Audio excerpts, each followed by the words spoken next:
Tonight, something subtle has shifted, not on the battlefield, but in the way nuclear language is being used and absorbed.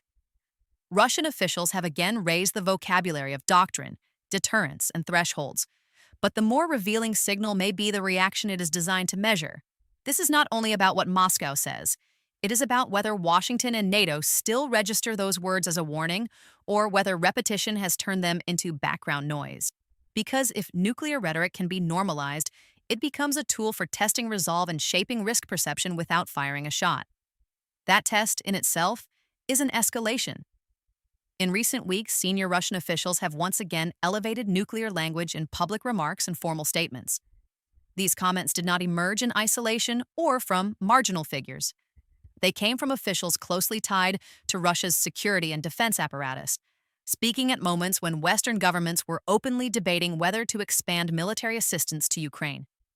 References were made to Russia's nuclear doctrine, to conditions under which deterrence guarantees apply, and to the responsibility of adversaries to understand what Moscow describes as the consequences of further escalation. The timing of these statements closely tracked political decision points outside Russia. As Washington discussed additional aid packages and NATO allies weighed adjustments to their support, Moscow's rhetoric sharpened in parallel. In some cases, the language was paired with announcements or reminders of strategic exercises and readiness drills presented as routine but deliberately highlighted in state media. Diplomatically, these remarks coincided with broader warnings about Western involvement, framing military assistance not as a bilateral issue with Ukraine, but as a direct test of strategic restraint. Notably, there were no corresponding moves that suggested imminent nuclear use. Russia did not announce changes to alert levels, withdraw from existing monitoring mechanisms, or take steps that intelligence agencies typically associate with preparation for nuclear employment. Western officials, speaking publicly and privately, emphasized that they saw no evidence of such preparations. Instead, the pattern remained consistent: strong words, carefully chosen timing, and an absence of immediate kinetic follow-through. The public response reflected that assessment. Markets remained steady. Governments issued controlled statements reaffirming deterrence commitments without elevating their own rhetoric. Media coverage acknowledged the remarks but moved quickly back to developments on the ground in Ukraine. The warnings were noted, analyzed, and then absorbed into the ongoing narrative of the war. This measured reaction is itself part of the factual landscape because it illustrates how nuclear language is now being processed rather than simply received. What distinguishes this moment from earlier episodes is not the substance of the language, but its effect. Russia has invoked nuclear deterrence repeatedly since the start of the war, often during moments of sudden battlefield change or acute diplomatic crisis. In those earlier phases, the rhetoric carried a jolt. It disrupted schedules, triggered emergency consultations, and forced Western leaders to demonstrate that escalation control still mattered. The words landed as exceptions. Now they arrive as part of a pattern. The phrasing is familiar. The warnings echo past statements. The cadence feels expected rather than shocking. Instead of interrupting the strategic conversation, the rhetoric has begun to sit alongside it. That shift is critical because deterrence depends not only on capability, but on the capacity to command attention. When a signal becomes predictable, its ability to clarify intent weakens. There is also a change in context. These statements are appearing less in response to sudden military shocks and more during incremental policy debates in Western capitals. They surface when aid packages are discussed, when restrictions are reviewed, when alliances consider marginal adjustments rather than dramatic moves. That timing suggests the objective is not to stop an action already underway, but to influence the psychological environment in which decisions are made. Equally revealing is the absence of escalation in other domains. Force posture remains largely consistent. Established nuclear signaling channels continue to function. The rhetoric does not coincide with steps that would traditionally elevate alert or indicate preparation. This reinforces the interpretation that language itself is the instrument. It is being deployed repeatedly, observed carefully, and evaluated for effect. The difference then lies in reception. When nuclear language no longer produces urgency, it stops serving as a clear boundary marker. It becomes a variable to be managed rather than a line to be respected. That is the threshold quietly being tested.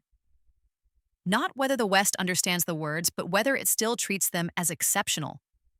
And once that distinction fades, the risk is not immediate escalation, but gradual misalignment in how signals are interpreted on both sides. Behind closed doors, this pattern is being examined with a different set of concerns.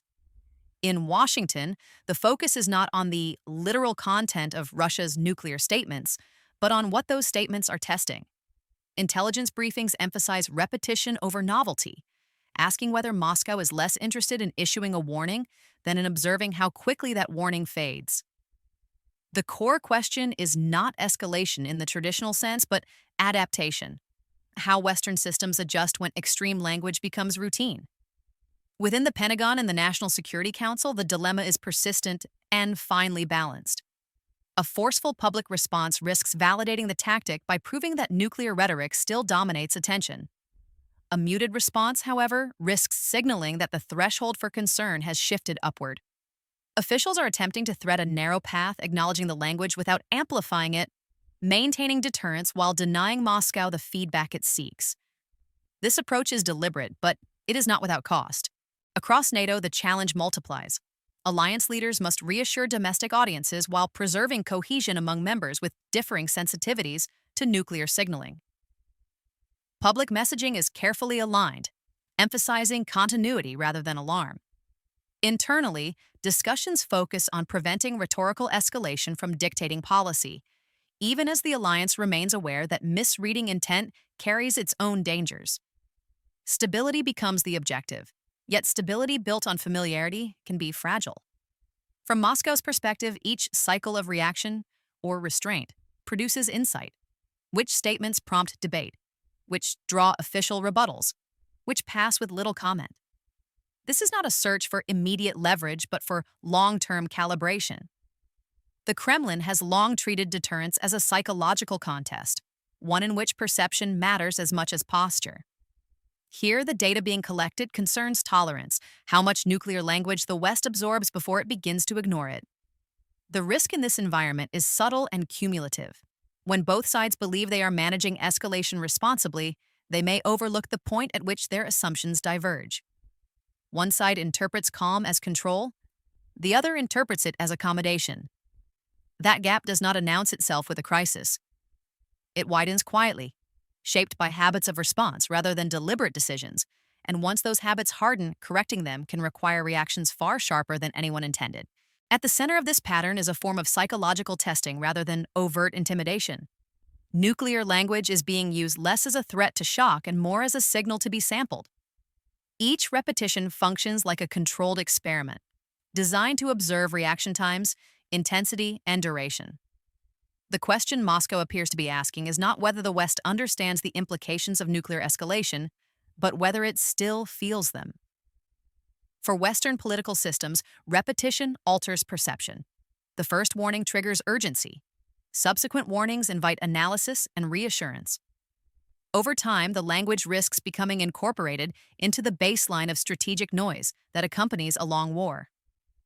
Leaders begin to plan around it. Media coverage shortens. Public attention drifts.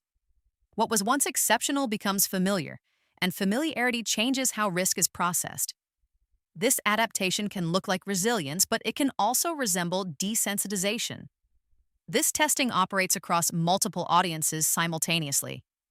For policymakers, it measures whether nuclear rhetoric constrains choices or merely complicates messaging. For the public, it probes whether anxiety has given way to fatigue. For allies, it evaluates cohesion under sustained rhetorical pressure. Each audience responds differently, and those differences matter. They reveal where pressure might be effective and where it no longer produces meaningful friction. What makes this strategy particularly effective is its ambiguity. Because the rhetoric is not followed by immediate action, it can be dismissed as posturing without being ignored entirely. The absence of consequence reinforces the sense that the threat is manageable. Yet manageability is precisely the variable being tested. Deterrence relies on clarity and credibility. When extreme language is repeated without escalation, it risks blurring both. The danger here is not panic, but normalization. When nuclear references stop disrupting decision-making, they may also stop serving as reliable warning signals. Psychological warfare succeeds not by provoking overreaction, but by subtly reshaping expectations. The critical issue is whether repeated exposure is training Western systems to discount a category of language that was once designed to halt escalation entirely. If Russia's nuclear rhetoric is functioning as a test, then the outcomes of that test depend entirely on how the West responds. One possible path is active pushback. If Washington and NATO choose to publicly and forcefully rebut each invocation, Moscow learns that the language still commands attention and still carries cost. That response preserves sensitivity, but it also risks reinforcing the tactic by confirming its effectiveness. Each strong reaction becomes feedback, shaping the next iteration of the test. A second path is deliberate restraint. If Western leaders acknowledge the rhetoric but refuse to elevate it, treating it as familiar rather than disruptive, Moscow learns something different. It learns that repetition no longer triggers alarm. That lesson may be interpreted as stability, or it may be read as tolerance. The danger lies in the ambiguity. What one side intends as calm management, the other may perceive as erosion of boundaries. There is also a longer-term scenario, one that unfolds quietly rather than dramatically. If nuclear language continues to circulate without consequence, it risks becoming part of the background environment of the war. In that case, future warnings would need to escalate in intensity to achieve the same psychological effect. The threshold for attention rises, not because the situation is safer, but because familiarity dulls perception. That dynamic increases the risk of miscalculation, as signals designed to deter fail to register until they are amplified beyond control.